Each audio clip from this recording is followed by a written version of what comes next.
Okay girls, so now in today's lesson we're going to be looking at a combination of circuits. So we'll be using a combination of the principles that we learned in the two previous lessons about series and parallel circuits. So let's see. First thing we need to do when we attack a problem of this kind is to see whether you have series in parallel or if you have parallel in series. So how do we figure that out? Well, let's take a look at this problem here. The current leaves our battery and then it must go through this 5 ohm resistor. Then when it reaches this junction here, it can split up into two amounts and go through either this 4 ohm resistor or that 12 ohm resistor. And then it recombines here to give you the total current as per Kirchhoff's law. And then it goes back to the battery. So here, this is parallel. We have the 4 ohm in parallel with the 12 ohm. But this 5, since the current has to go through that, that's in series. Now, overall then, that means that we have a series circuit. These two 4 ohm and 12 ohm resistors act as one single circuit and they are in series with this 5 ohm resistor. So as I have done here, I recommend that you do as well. You take your entire original circuit and you redraw it as a simplified circuit wherever possible. So this 5 ohm resistor is in series with this other resistor here, which is the combination of these two 4 and 12 ohm resistors.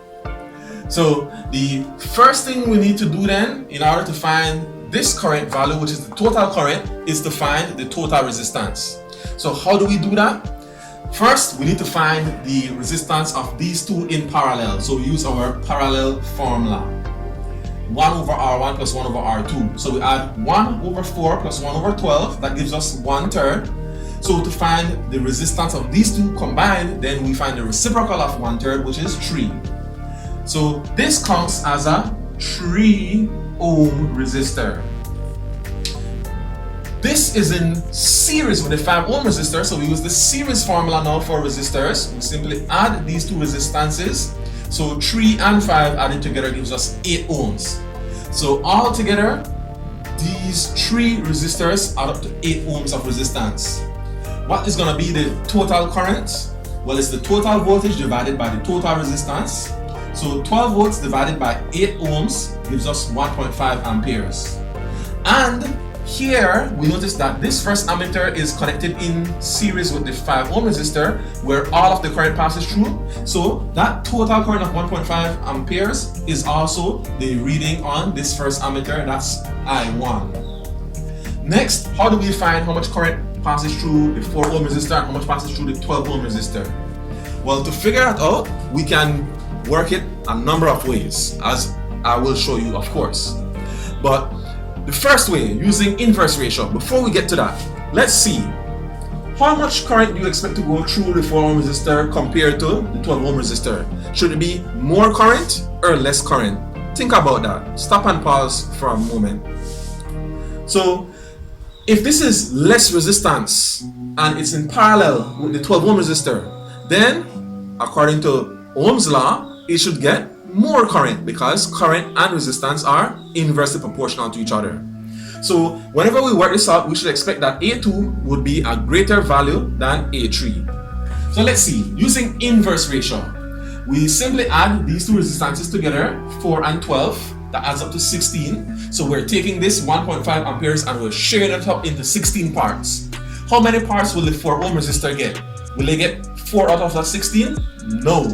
Why? Because it's inversely proportional. So they'll get this larger share, which is 12 ohms. So we'll find 12/16 of 1.5 amperes. Or in other words, 3/4 of 1.5. So 3/4 of 1.5 calculates to give you 1.125 amperes. To find our A3 reading, we could also do the inverse ratio. If you show that working, it would be then 4/16 of 1.5 amperes. Or, my preference, now that I have this 1.125 amperes, I simply subtract that from the total of 1.5 amperes and that gives me 0.375 amperes. Either way, you'll get the same answer if you were to multiply 4/16 of 1.5 or to subtract from the 1.5, you get 0.375 amperes. What's another way that you could do it though? Let's say we consider these two in series. We would have to first find the voltage across what is essentially this 3 ohm resistor. How would we find the voltage across what is essentially the 3 ohm resistor where it is in series? We use Ohm's law, V equals IR. What current is essentially passing through one single 3 ohm resistor here? It would be the total of 1.5. What is the resistance here? It's 3. So 1.5 times 3 gives us 4.5 volts. This 4.5 volts that we have just found is now the voltage across the 4 ohm resistor and across the 12 ohm resistor if we look at them in parallel. Remember that the voltage across resistors in parallel is the same. Alright, so this 4.5 volts is across the 4 ohms and across the 12 ohms, the same voltage. So when we consider it in parallel now, we use I equals V over R, Ohm's law again, and so it will be the 4.5 volts divided by 4 ohms, and that gives us the very same 1.125 amperes as we had gotten previously. If we find A3 using the formula, it will be the same voltage of 4.5 volts, but now divided by 12 ohms, and that will give you 0.375 amperes, just as we had gotten before. So you should be able to work problems like these in multiple ways, versatile, right? Let's look at one more example. Alright, so in this example, we now have series in parallel. When we look at it, we see that there's a junction here, so we know that overall this is parallel, but we have these two resistors that are in series with each other. When the current goes through this part of the junction, it has to go through the 2 ohm resistor before it goes through the 3 ohm resistor and then combines with the current that went through the 20 ohm resistor. So these two are in series with each other, but they are in parallel with the 20 ohm resistor. So it is a series in parallel circuit. So let's say you're asked to find the total resistance, the total current, the current through the 20 ohm resistor, the current through the 3 ohm resistor, and the voltage across the 2 ohm resistor. How would we go about doing that? So since it is series in parallel, first we just simply add the 2 and the 3 ohm resistor, because in series they just add up, that's easy. But then in parallel now, we have a 20 ohm resistor that is in parallel with essentially what is a 5 ohm resistor. So we use our parallel formula. 1 over 5 plus 1 over 20 gives us 1/4. So the total resistance is the reciprocal of that, which is then 4 ohms. So the total current will be the total voltage divided by the total resistance. So 12 divided by 4 gives us 3 amperes. So 3 amperes of current leaves the battery. When it reaches this junction, then it splits up into 2 amounts. We can find the current through the 20 ohm resistor by using inverse ratio or the formula, doesn't matter, whichever way.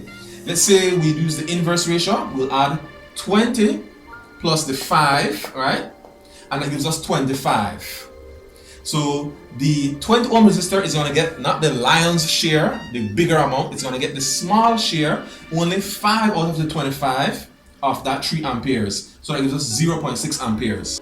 You could also use the formula and you would have taken 12 volts and divided by 20 ohms, and 12 divided by 20 is also 0.6. Then the current through the 3 ohm resistor, what current flows through that?